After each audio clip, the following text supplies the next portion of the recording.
Picture this: Europe, post-World War II, a continent in ruins, still haunted by the horrors of conflict. From the ashes of this devastation rose a dream of unity, cooperation, and lasting peace. Initially, it was all about coal and steel, the raw materials of war, brought under common control to prevent future conflicts. Fast forward to today, and the EU has transformed into a political and economic union of 27 member states. But like any good relationship, it's complicated. The EU is a complex beast, a tangled web of institutions, regulations, and, dare I say, bureaucrats. Imagine trying to get 27 people to agree on where to go for dinner, each with their own dietary restrictions and preferences. That's the EU in a nutshell. By pooling resources, harmonizing laws, and promoting free trade, the EU aims to boost economic growth, enhance global influence, and foster a sense of shared European identity. Think of it as a massive group project, where everyone chips in and hopefully everyone benefits. So, buckle up as we delve into the fascinating world of the European Union, exploring its impact on member nations, from the economic to the political and everything in between. Let's talk money, honey.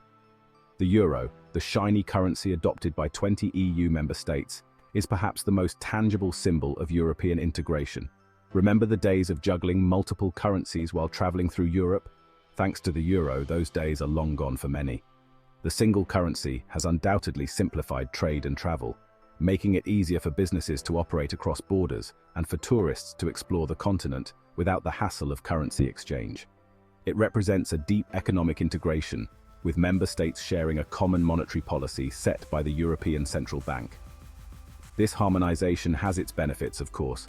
It's brought price stability and lower interest rates, making it cheaper for businesses to borrow money and invest. However, like a delicious meal that's a bit too rich, the euro has its downsides too. The single currency has been a point of contention, particularly during times of economic crisis. Remember the Greek debt crisis? It exposed the challenges of having a one-size-fits-all monetary policy for countries with vastly different economic realities.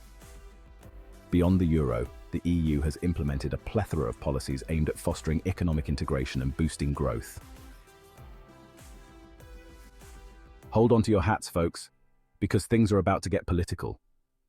The EU isn't just about economics, it's about shaping a new political landscape in Europe.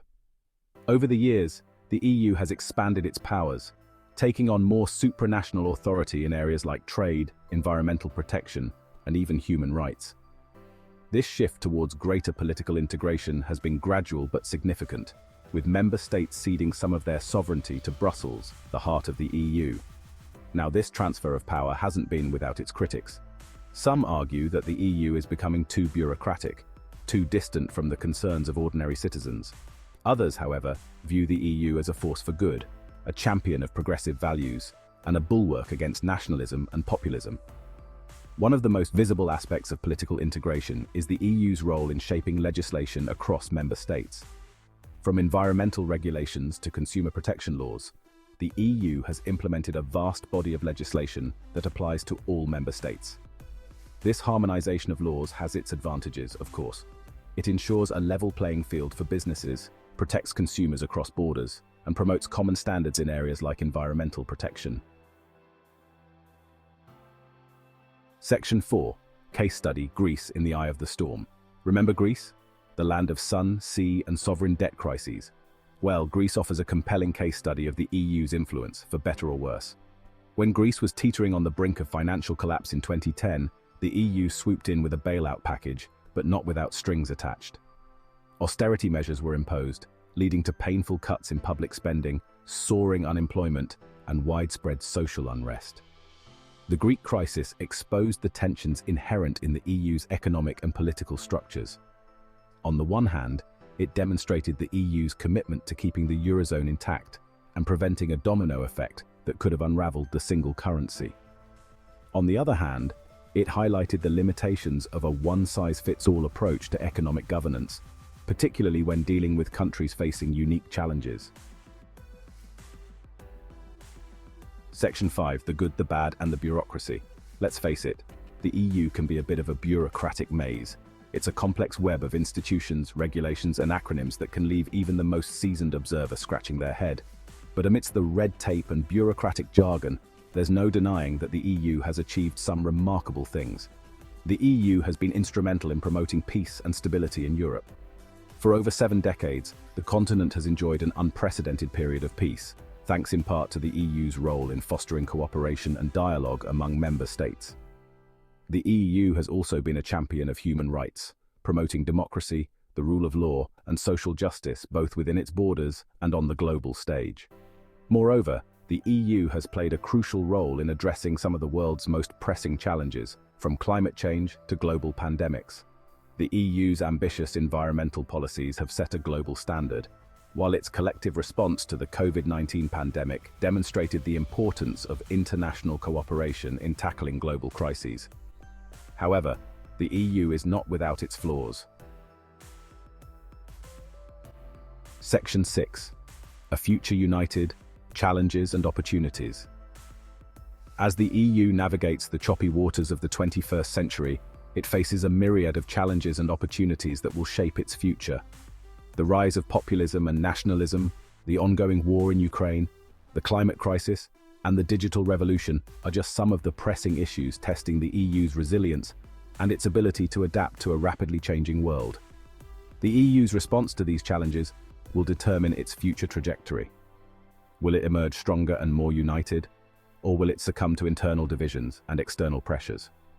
One thing is certain: the EU cannot afford to stand still. It must continue to evolve and adapt if it wants to remain relevant and effective in addressing the challenges of our time. By investing in research and development, promoting digital skills, and creating a favorable regulatory environment for startups and tech companies, the EU can ensure that it remains competitive in the global economy.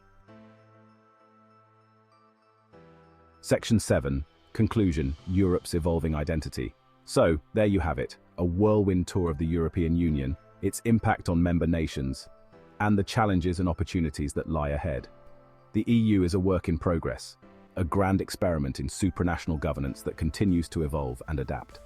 Despite its flaws, the EU has undoubtedly transformed Europe for the better. It has brought peace, prosperity, and a sense of shared identity to a continent once riven by conflict and division. The EU's future remains uncertain, but one thing is clear: its impact on the lives of Europeans will continue to be profound for generations to come. As the EU charts its course into the future, it must find a way to balance the need for integration with the preservation of national identity. Only then can the EU continue to be a force for good in a world that desperately needs it.